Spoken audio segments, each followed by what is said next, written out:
The scorching August sun beat down mercilessly as I trudged along the dusty road, my muscles aching from the weight of an oversized backpack and a bulky gym bag. Sweat trickled down my face, soaking through my black t-shirt and leaving it streaked with white. Even my socks and sneakers were soaked. "Nathan, hurry up!"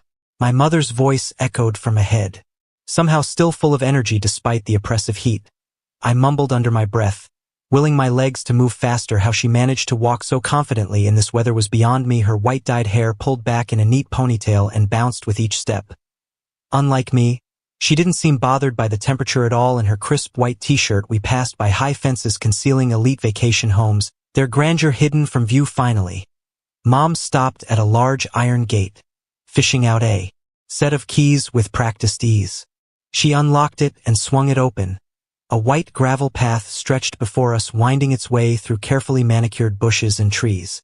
It led to an open terrace with a beautiful expansive porch to one side. I noticed a wide paved path to the garage covered by a green fence that blended seamlessly with the designer courtyard. Everything about the place screamed meticulous planning. There was a recreation area complete with a barbecue and stove and a massive table that practically shouted wealth and power. The plantings were clearly designed to ensure a constant display of flowers or fruits from April through October. As we stepped inside the cool darkness of the house, it was a welcome relief.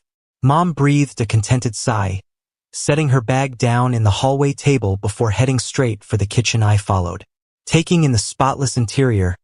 Everything about the place screamed meticulous planning. There was a recreation area complete with a barbecue and stove, and a massive table that practically shouted wealth and power. The plantings were clearly designed to ensure a constant display of flowers or fruits from April through October. As we stepped inside the cool darkness of the house, it was a welcome relief. Mom breathed a contented sigh, setting her bag down in the hallway table before heading straight for the kitchen. I followed, taking in the spotless interior. Everything was in its place, from the gleaming countertops to the large refrigerator built seamlessly into the cabinetry. "What do you want to eat?" I called out. Looking into the well-stocked fridge, I see grilled chicken, sausage and cheese, tomatoes, cabbage, watermelon, and even black and red caviar. Mom laughed. "You could have stopped at chicken. Maybe I'll fry some potatoes." My stomach growled in protest. "Nah, I'm starving. Let's just have it with bread. But first I need a shower. Would you like to go?" "First, go ahead," she replied. "I will eat." While I waited, I nodded in gratitude for the chance to wash off the grime from our journey. As I headed for one of the 2 indoor bathrooms, I couldn't help but marvel at the house. It was clear the owner spared no expense, even going so far as to build an outdoor bathroom in the backyard, complete with a toilet, shower room, and garden equipment shed. The contrast between the meticulously landscaped front yard and the more practical backyard was stark, but both areas spoke of a strong hands-on owner. I knew most of in a barely perceptible breeze. The air was thick with the scent of hay and sun-baked earth. I spotted Mom standing perfectly still, her eyes closed, and a serious expression on her face. She seemed to be drinking in the quiet, savoring this rare moment of peace. Not wanting to disturb her, I crept closer to what looked like a wooden booth with a black tank on its the roof. The structure was beautifully crafted, painted white with boards fitted so tightly you could barely see the joints. Small unglazed windows sat just under the roof, and the door had 3 vertical slots for clothes and towels hung nearby, with a shoe shelf below. I peeked inside. The walls were covered in a warm-colored mosaic depicting BS in Roman. A simple press of a regulator on the wall would start the water flowing not from a showerhead but directly from the ceiling, covering a small area in the center of the cabin. The shelves held an array of gels, shampoos, and washcloths. I stepped back out, still marveling at the attention to detail. It was then that I noticed Mom had disappeared.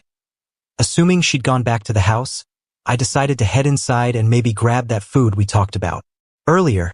As I walked, I found myself thinking about Mom, who had raised me alone, never remarrying after Dad left as the deputy director of a construction materials company. She rarely took time off. I'd been lucky enough to visit the sea twice a year, never wanting for anything, but I couldn't remember the last time she'd taken a real vacation. I was still lost in thought when I entered the kitchen, nearly colliding with Mom. As she excitedly let out a small yelp of surprise, stumbling backward, I reached out instinctively to steady her hands, grasping something I'd never felt before, at least not with her confused and shaken. I quickly dropped my hands and stepped back, mumbling, "Not quite." Mom cleared her throat, smoothing down her shirt. "No harm done," she said. "I was a little higher than usual. I'm just coming to find you. How about we go check out the river you mentioned?" I nodded earlier, grateful for the distraction. "That sounds good. Let me just grab a quick bite first." As I rummaged through the fridge, pulling out a chicken leg and a ripe tomato, I couldn't shake the unsettling feeling that had come over me. Something had shifted ever so slightly in the way I saw my mother. It was probably nothing, I told myself, just the heat and the unfamiliar surroundings playing tricks on my mind. Little did I know this was only the beginning of a summer that would change everything between Mom and me. Leading into the woods, my mind still reeling from our earlier encounter, the forest enveloped us in its cool embrace, a welcome respite from the scorching heat. The air was thick with the aroma of ripe berries and nuts while a symphony of bird songs and rustling leaves played around us. "Mom," I called out, realizing she'd gotten a bit ahead. "Wait up." She turned and I nearly stumbled. She was wearing a thin nightgown, definitely not what I'd expected for our walk to the river. "What is wrong?" she inquired, noticing my hesitation. I swallowed hard, attempting to keep my voice steady. "Nothing, but isn't that your nightgown?" She glanced down as if just realizing what she was wearing. "Oh, this was on top of my bag. Does it matter?" I shrugged, not trusting myself to speak, and we continued walking, and I found myself hyper-aware of her presence and the way she moved with every subtle shift of the fabric against her skin. The path opened up to reveal a clearing by the river. A wooden pier extended out over the crystal-clear water, and I could see fish swimming beneath the surface. A picnic area with "Aren't you going swimming?" I hesitated for a moment, feeling self-conscious. "How about you?" she waved, a hand dismissively. "I didn't bring a swimsuit, you go ahead." Before I could respond, she was already heading towards the pier. I watched transfixed as she reached the end and, without warning, dove gracefully into the water. The nightgown clung to her body as she surfaced, leaving little to the imagination. My heart was pounding as I stripped down to my shorts and followed her into the water. The initial shock of cold was a welcome distraction from the confusing thoughts swirling. I felt a mixture of relief and apprehension. "What do you mean?" she sighed, running her hand through her wet hair. "I believe you are aware of the tension between us. It is not right." I nodded, unable to form words. She was correct, of course, that these feelings, whatever they were, could not be allowed to continue where mother and son had left off. She trailed off, and I found myself moving closer, drawn by some force I couldn't understand or resist. We were so close now that I could see the water. "Mom." I breathed by hand, reaching out to touch her face for a moment. The world stood still, and then, with a sharp intake of breath, she pulled away. "No," she said firmly, though I could hear the tremor in her voice. "We can't, Nathan. This is wrong." The spell was broken, and I felt a wave of shame wash over me. "I'm sorry," I mumbled. I'm not sure what happened to make me unable to meet her eyes. Mother took a deep breath. "It's fine. She's clearly trying to calm down. We're both tired, and in this place it's easy to get caught up in the moment. Let's just forget about what happened." I nodded, grateful for the ow she was offering, and we swam back to the pier in silence, the weight of our near transgression hanging heavy between us as we climbed out of the water. I couldn't help but steal glances at Mom, the wet nightgown leaving little to the imagination, and I felt a pang of guilt at the desire that still coursed through me. "I think I'm going to head back to the house," Mom said, wringing water from her hair. "Why? Don't you stay and enjoy the swim? I'll start preparing dinner." I watched her walk away, conflicting emotions battling within me. Part of me wanted to call her back to finish what we'd almost started, but I knew she was right. We couldn't cross that line, no matter how tempting it might be. Sighing, I dove back into the water, hoping the physical exertion would clear my head. But as I swam lap after lap, I couldn't shake the feeling that something fundamental had shifted between us. The rest of this vacation suddenly offered. Hovering awkwardly in the doorway, she jumped slightly at the sound of my voice, then forced a smile. Sure, you can set the table. We worked in silence, the air thick with unspoken words as we sat down to eat. Mom finally spoke to Jimmy about what happened at the river, and I stopped her with a hand. It's okay, Mom, you were correct, we caught up. But it won't happen again, I promise. She nodded, relief on her face. That's good.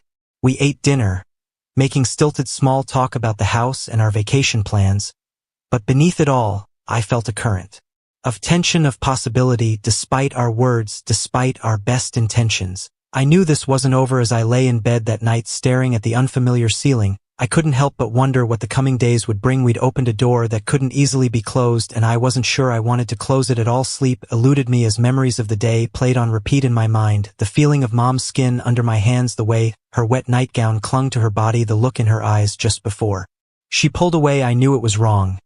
Knew we could never act on these feelings, but in the dark of night, with only my thoughts for company, it was hard to remember why morning came too soon.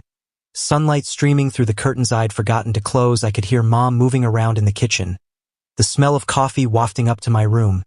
Taking a deep breath, I steeled myself for another day of pretending everything was normal, but as I made my way downstairs, a small part of me hoped that maybe, just maybe, normal wasn't what either of us really wanted anymore. As I entered the kitchen, the aroma of freshly brewed coffee filled my senses. Mom stood at the counter, her back to me, humming softly as she prepared breakfast. She was wearing a light summer dress that swayed gently with her movements. Morning, I said, my voice still rough with sleep. She turned a smile on her face that didn't quite reach her. Good morning, Nathan. I slept well. How about you? Shrugged, pouring myself a cup of coffee. Oh, you know me. I'm always up with the sun, she responded. We ate in silence, the events of yesterday lingering in the air between us. I couldn't help but steal glances at her, noticing the way the sunlight caught in her hair and the curve of her neck as she sipped her coffee. Mom said suddenly, breaking the silence, we should explore the area. Today there is supposed to be a nice hiking trail nearby. I nodded gratefully. The suggestion sounds good, perhaps. It will help us clear our minds. She met my gaze, and I noticed a flicker of something, relief, disappointment, before she looked away. Exactly, a bit of fresh air and exercise will do us both good after breakfast.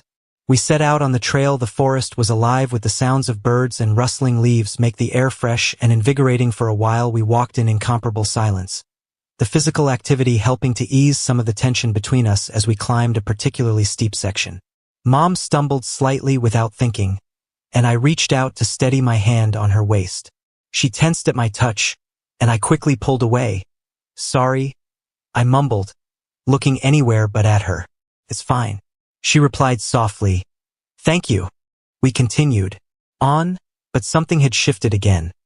The air seemed charged with an electric tension, every accidental brush of our hands or shoulders sending sparks through my body. We arrived at a clearing with a breathtaking view of the valley below.